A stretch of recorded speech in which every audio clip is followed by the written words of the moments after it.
दोस्तों नमस्कार। हमारे YouTube चैनल श्री सिद्धेश्वर अनुरागी में आपका स्वागत है। दोस्तों, कभी इंसान अपने खर्चे बढ़ाता चला जाता है और कभी कमाई भी खूब करता है और उसी चक्कर में अशांति की ओर बढ़ जाता है और ज़िंदगी का बेहतरीन हिस्सा गंवा देता है।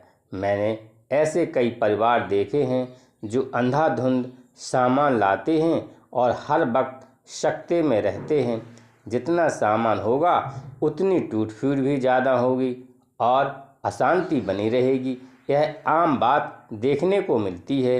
एक साहूकार था, पैसा खूब था, वो बाहर टूर पर जाता और बिजनेस के सिलसिले में जहाँ भी जाता रहने के लिए मकान खरीद लेता और उसमें चौकीदार बिठा देता।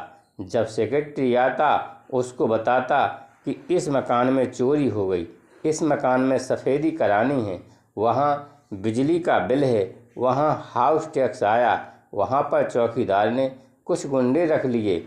जो इंसान सुख चाहता था वो दुखी रहने लगा। शरीर भी इतना बढ़िया नहीं था।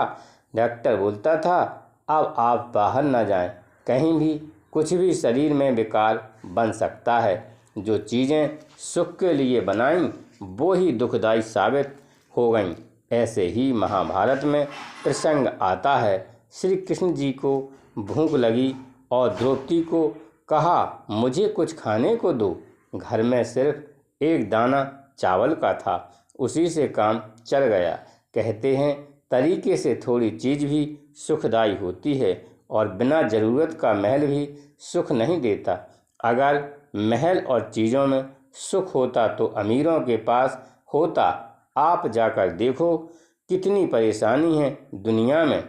जो चीज़ नहीं उसका कैसा दुख। ज़्यादा मकान इकट्ठे करने की बजाय उसी को ठीक रखो। कहीं जाना हो तो जैसी व्यवस्था ठीक लगे करो। जाना आना भी ज़्यादा नहीं चाहिए। अगर जाओ तो आराम से जाओ, तो भी आराम से। कई बार इंसान सोचता है कि मैं थोड़े समय में ज़्यादा से ज़्यादा देखूं, वो देखना ही नहीं होता, वो गिनती होती है। सरकार में गिनती करने वाले लोग बहुत होते हैं। मेरा यह भी है, मेरा यह भी है, मैंने यह भी देखा है, वो भी देखा है।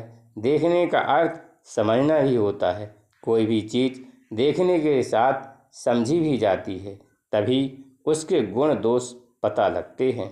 यह जन्म बहुत अनमोल है। पैसे के अलावा भी इंसान है। इंसान को छोड़कर किसी और जन्म में ना किसी चीज़ की ज़रूरत है ना ही पैसे की। बस संसार चल रहा है।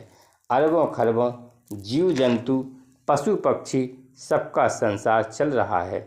इंसान की बुद्धि ही है वो पैसे के पीछे मानो पागल सा बन जाता है और उसी के जाल में फंस कर रह जाता है और एक दिन कूच की घंटी बज जाती है और अलविदा दोस्तों कहकर चल देता है।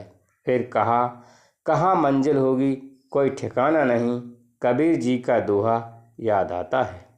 पत्ता टूटा डाल से ले गई पवन उड़ाए, अब के बिछड़े ना मिले दूर पड़ेंगे जाए। इसलिए मौत और ईश्वर हर जन्म में साथ रहते हैं। जिंदगी जितनी हल्की हो, साफ सुथरी हो, अच्छी होती है। इच्छा को कम करना ही जिंदगी का सार है। दोस्तों, मेरे चैनल को लाइक, शेयर और सब्सक्राइब करें। धन्यवाद।